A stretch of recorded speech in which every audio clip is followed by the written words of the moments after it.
Got the patch cooking crew, sir. Thank you, sir. Ed Depew from Tallahassee. Good to see you. Got your little skirt there, Mr. Yes, Hi, sir. you Hank Baden, welcome to Cotton Patch Cooking Crew. Thank you. Good to see you. Yeah, let's make sure I got the right place at the right time. You said the right name. Let's see. That's us, and that says read. Right, sir? Come on in. And I wish we could get you out of the wind, but No, unfortunately, we're good. we're going to tell you a little bit about our cooker, a little bit about the team, then we're going to sit down and talk about ribs. And we're going to talk kind of quick because we don't want them to get too cold. There you go. This cooker's a little more unique than some you'll see here today. We built this cooker, and the reason we built it, we wanted the cooker to do what we wanted it to do and not have to learn to cook. Once we built it, we cooked on it, didn't do the things we wanted, we changed some things, now she does a really good job. Very efficient machine. It's got a firebox down here, a water pan, of course your cooking surface. There's an opening in the back which allows the heat and smoke to come up, making a natural vortex. I call it a swirling motion. Educated folks call it vortex. But what we've got is a water cooker, and we're cooking with heat, steam, and smoke. We're kind of like what the cosmetic industry is to the pork industry. We're flavorizing and moisturizing and tenderizing all in one process. Now that sounds like a crock of shit, but that's really what we're doing. Now if you'll step down here, I'll tell you a little bit about how we fire it. We're using natural lump charcoal, nature's low, you get from US Food, Cisco. But the reason we like it is you don't have to pre-burn it. Anytime you get that briquette with that petroleum stuff, they bond it together. You got to burn it or you get that funky flavor. It really stands out in a water cooker. We use cherry wood. Now, got any questions about this cooker? As you can see, it's like I told you. Stacks come down, cooking surface, opening in the back. It's insulated in between, so you don't have a whole lot of heat transfer. So everything's good. Now this cooker ain't insulated. It's 3/16 rolled plate. Once it gets hot, it's hot. I don't have to put a blanket on it or any of that. Now, we're going to talk about the business at hand, if you don't have no questions about this cooker. I'm good so far. This rib is a Smithfield 2.5 and up. Going back rib. We trim them. And the only reason we trim them, they give us that little bitty box to make it look pretty in that box. This is how they start out in the raw state. We use this real technical stuff. Wet them so the rub adheres to them really good. Worcestershire sauce. Nothing else. Then we rub them down. That's what they look like before they go on. Let's get this thing and talk about some ribs. If you'll sit down and get pumped, Yes, sir. I'm going to come see you. I like it.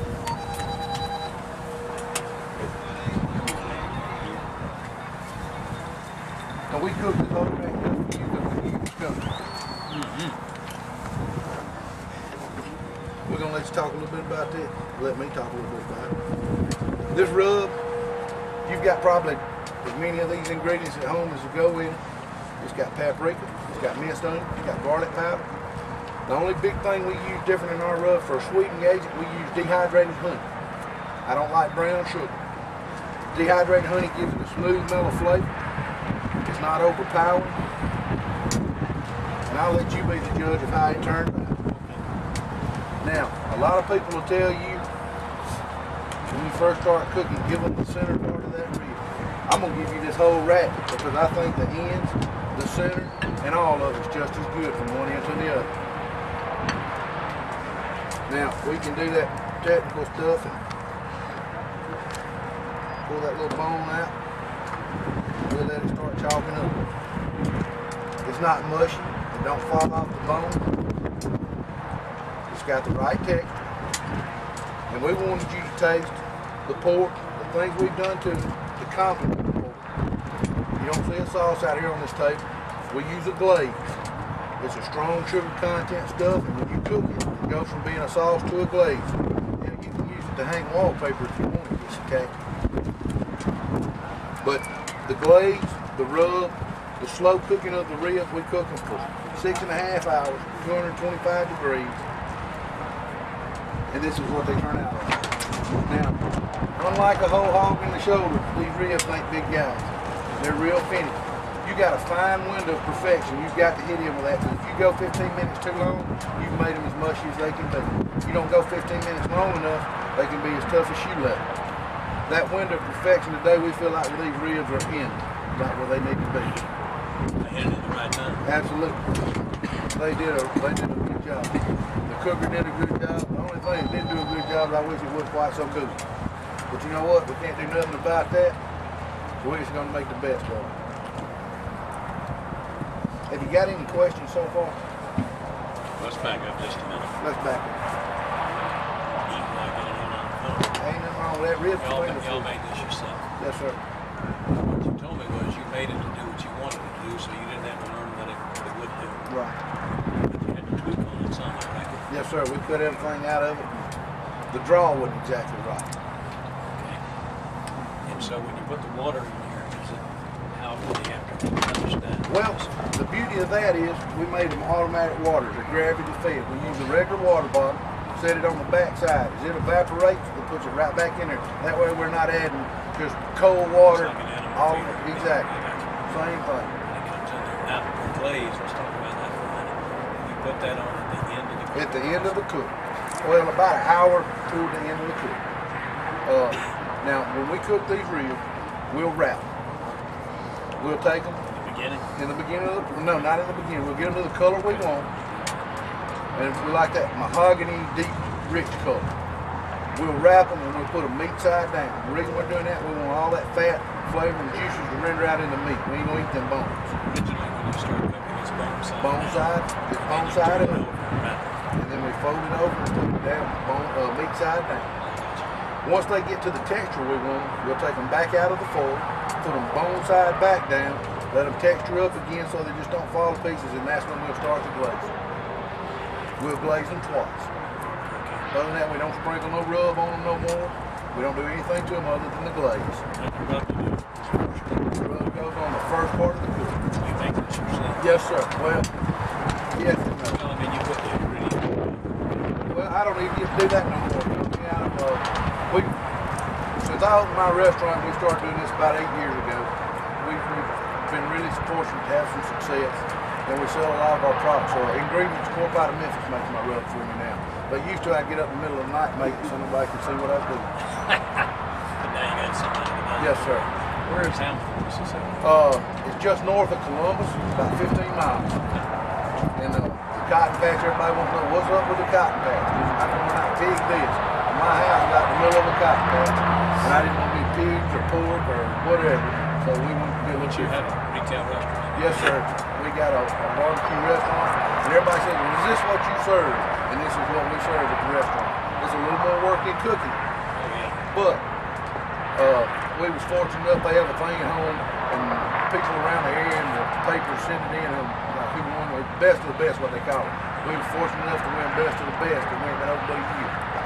I used to work for a cement industry, and the reason I got into the restaurant is they decided to close down and move.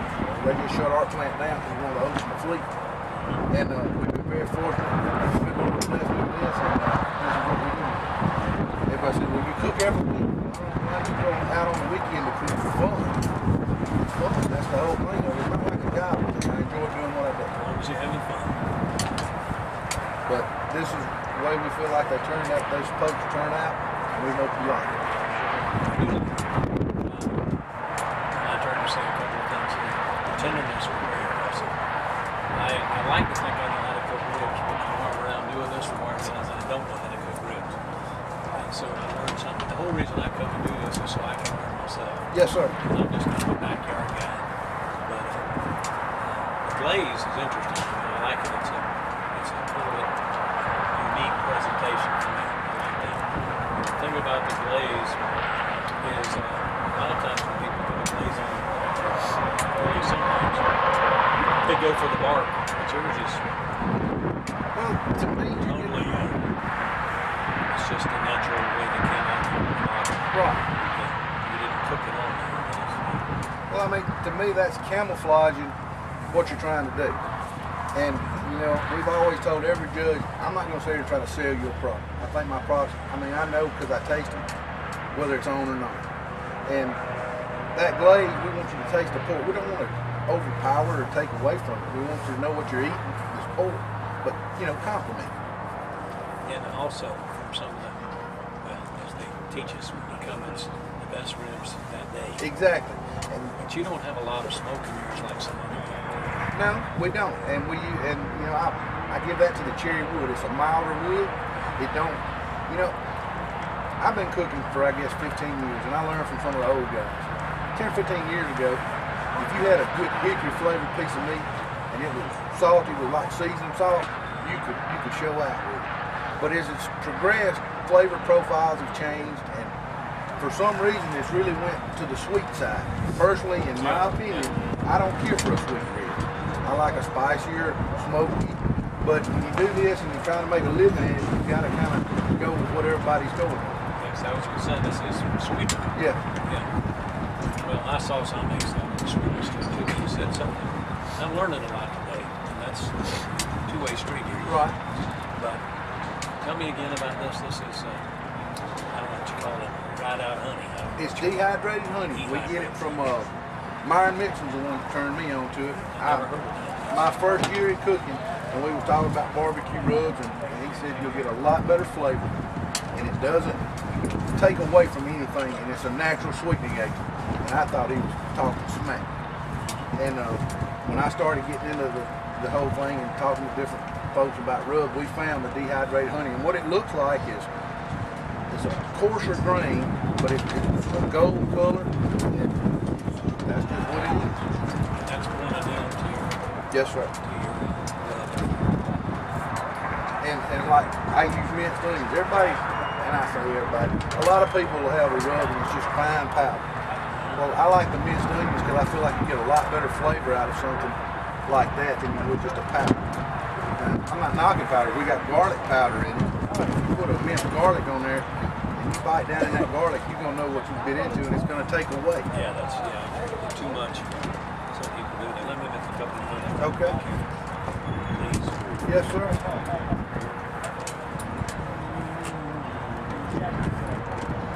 But you really impressed me by saying one thing. A lot of these judges now, and I'm not knocking judges, but as times progress, things have got a little odd. It's about what you're eating today. It ain't about last week's contest you might have went to or Uncle Joe's barbecue. But some of them don't understand it's about what we're eating today. And they tend to sway their opinion. No, I try to remind myself of that because just like this has nothing to do with you, we're done. I mean, just when I was over there doing a blind show for a while ago, those blinds all different. Right. But to me, I couldn't believe it. Some people actually had little dry show all the work when you read this level of competition. With a dry product. I just couldn't understand it. It defies logic to me that somebody would spend all that money because they didn't. Oh yeah. To do all of this and come out here to do that and then do something wrong. Well, you know, the other thing, like I said about this, a lot of people, and you know, teams, you're learning as you start out, you got to start out with good product. You can't just go get anything, and because all different cuts of meat, different grades, just like people. And we use Smithfield shoulders. I like Smithfield and the whole hog, you know, can't really say much about it. So you do all three categories? Yes, sir. I mean, if we're going to go on the road, you know, I want to increase my... Take this with you? Yes, sir. But, you know, it's about that product that day, and a lot of these judges don't get that no more. And some of them have got to where they do 10-9-8 schools. And when I went through judging school, they say you start at a 10 and then you downgrade. Yes, sir. And some of them will downgrade 10, 9, and 8, and that's not the way it works. 2 8s will kill you. You won't ever see finals. And I had a judge one time tell me, well, I gave you an 8, but it hurt you with 2 points. I said, that 8 had a multiplier. Absolutely. And he didn't even know it had a multiplier. I'm like, you don't need to be judging. No, I tell you, old timers, the one who taught me, and when to track along, what he does is, if he has 3 or 4, he figures out a 10, and the next one's a 9-9, the next one's a 9-8, the next one's a 9-7. Right. And that's the way you should do it. That makes sense. They're all good. Exactly. I mean, when you get to this level of competition, it's hard to find a bad one. Well, this is a great presentation. I like how the names are real good, man. You get meat on them bones as well. We appreciate you coming out. I know the Memphis Barbecue Network really pays you well for doing what you do. Big money. But at least you get to eat some really good barbecue. My pleasure. I appreciate you. I don't know when I'll be in Hamilton, Mississippi, but I may be, and I know where I'll stop when I come. Well, that sounds good. We appreciate you doing what you do for us, though, because without y'all, we wouldn't know. Thank you, sir. You've got a great product. And I think you know that, but let me just say you do. Thank you, sir. Come back and see us. We'll let you take some of these home with you. Thank you very much. All right, thank See you. y'all later. Yes, Appreciate sir. it. Now let's hope this one ain't all the way back on the other side. Oh, Lord. That's the way it usually works. I Isn't it? know.